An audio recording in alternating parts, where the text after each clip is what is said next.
Bienvenidos a esta su clase de anatomía. El tema para hoy es huesos de la columna vertebral.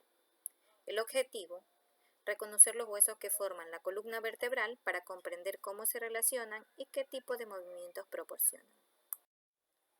La columna vertebral abarca casi las 2/5 partes de la estatura de una persona y se compone de un conjunto de huesos denominados vértebras. Esta columna vertebral es como un cilindro flexible y resistente que se flexiona en sentido anterior, posterior y lateral. También puede girar. La columna vertebral se divide en 5 secciones: cervical, torácica, lumbar, sacra y coxígea. En el gráfico nosotros podemos apreciar cada una de las divisiones observando la coloración. Está de rojo las vértebras cervicales, de verde las torácicas, de azul las lumbares, de amarillo las sacras y al final tenemos una parte, la última porción de la columna vertebral, que es el coxis. La columna vertebral es una estructura fundamental del cuerpo, ya que se encarga de sostener la cabeza y el cuerpo erguido, y gracias a la cual puede doblar y girar. Está formada por 33 huesos en forma de anillos, llamados vértebras, unidos por una serie de articulaciones móviles. Entre ellas hay discos de cartílagos duros que se comprimen para absorber los choques que a su vez se encuentran sometidos a grandes fuerzas durante los movimientos determinados, es decir, durante el momento en que flexionamos, estiramos, hacemos fuerzas, entonces estos discos intervertebrales son los que están recibiendo toda la fuerza para que una vértebra con otra no choquen fuertemente y se puedan lesionar. La columna está configurada por 3 tipos de vértebras: cervicales en el cuello, torácicas en la parte superior de la espalda y lumbares en la parte inferior.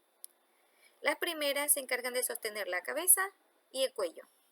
Las torácicas se preocupan de anclar las costillas y las lumbares tienen como función soportar el peso y estabilizar el movimiento.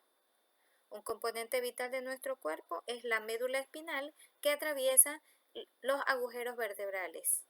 Es decir, que en todas las vértebras hay un espacio, ese se denomina agujero vertebral.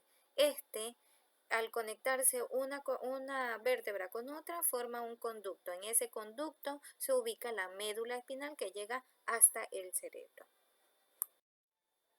Características particulares de las vértebras cervicales. Las 2 primeras vértebras cervicales, el atlas y el axis.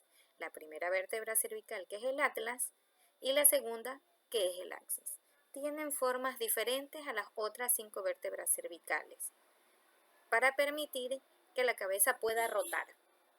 El atlas no tiene un cuerpo significativo, pero tiene 2 largas facetas articulares que proveen de una superficie donde el cráneo y las vértebras se articulan. Este que está aquí arriba es el atlas. Aquí en el costado es el atlas. ¿Ya? El atlas se desliza sobre el axis y descansa encima de las 2 grandes superficies articulares superiores del axis, entre las cuales se encuentra un gran proceso óseo del cuerpo del axis, conocido como diente o proceso odontoides. Aquí está el diente o proceso odontoides. ¿Ya? Aquí, en esta parte de aquí lo vemos. Diente o proceso odontoides, que es este de aquí, que sirve de encaje junto con el axis, con el atlas. Vértebras especiales. La primera vértebra cervical, como ya dijimos, el atlas, y el axis son vértebras especiales. El atlas presenta unas masas laterales, un arco anterior, un arco posterior y carillas articulares y un túbulo transverso. ¿Ya? Estas son las características propias de la vértebra cervical denominada atlas. Luego tenemos la vértebra cervical axis, que la diferencia con el atlas es que posee una apófisis denominada odontoides, que se encuentra aquí, ¿ya? Que le sirve para articularse con el atlas. Luego, la sexta vértebra cervical, que posee un tubérculo que se llama tubérculo carotídeo, ¿ya? Eso es lo que le hace diferente a esa vértebra. La séptima vértebra cervical también posee una estructura que la hace diferente de las demás, que es la apófisis espinosa prominente.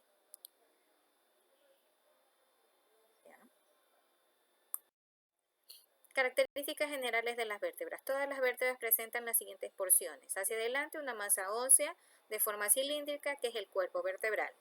Detrás del cuerpo vertebral hay un agujero. Con los otros agujeros de las demás vértebras forman el conducto vertebral por donde se aloja la médula espinal. Una saliente dirigida hacia atrás denominada apófisis espinosa. Dos prolongaciones laterales, que son las apófisis transversales. 4 prominencias, 2 hacia arriba y 2 hacia abajo, destinadas a articularse con las vértebras vecinas denominadas apófisis articulares. 2 porciones aplanadas que unen a la apófisis espinosa y a las apófisis transversas, que son las láminas, y por último, 2 porciones que unen el cuerpo al resto de las vértebras y que se denominan pedículos. Estas son las estructuras que todas las vértebras poseen en común.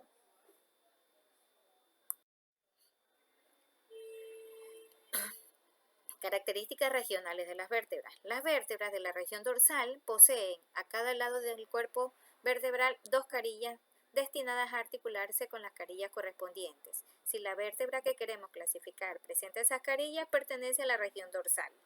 En el caso contrario, es cervical o lumbar.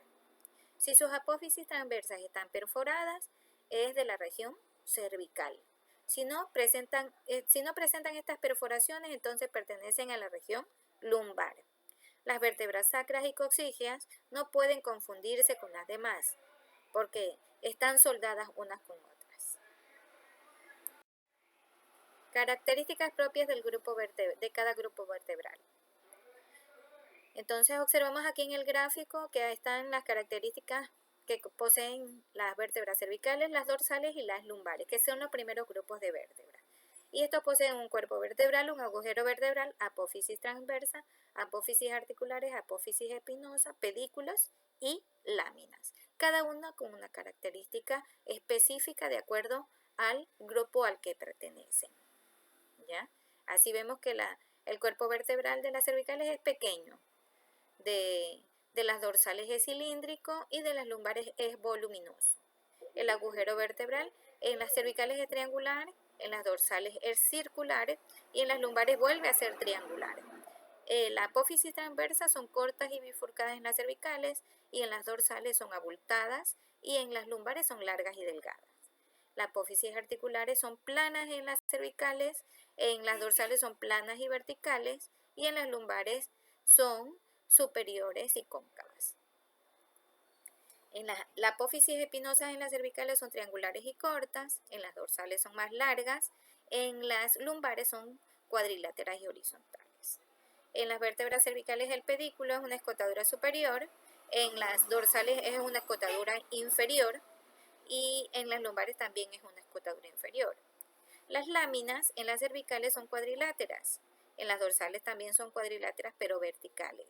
En las lumbares son gruesas y más altas. Así nos damos cuenta que cada una posee las mismas características, las mismas estructuras, pero con diferencias en sus características.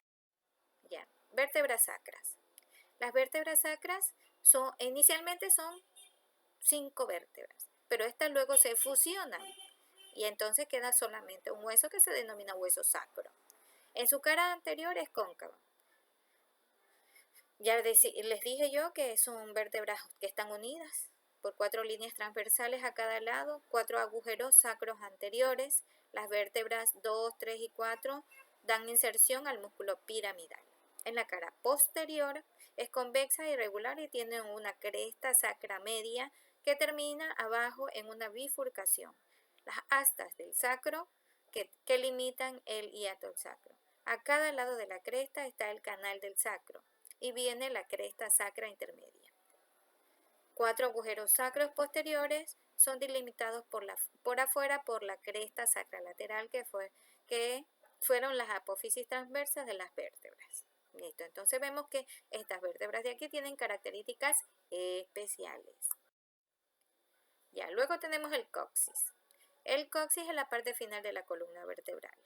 Presenta una apófisis transversa llamada astas laterales, mientras que las apófisis articulares superiores forman las astas posteriores, que son sitios de inserción de los ligamentos sacrocoxígeos. El segundo segmento conserva algo de la movilidad con relación al segmento 3. El tercer y cuarto segmento son rudimentarios. Cada cara anterior se inserta en el músculo elevador del ano. La cara posterior se inserta en el músculo glúteo mayor, músculo esfínter externo del ano, el ligamento coxígeo cutáneo y los ligamentos que unen las astas del coxis con las astas del sacro. ¿Ya? Entonces nos damos cuenta que este es el último segmento de la columna vertebral y está formado asimismo por 5 huesecillos que se articulan unos con otros y se fusionan entre sí.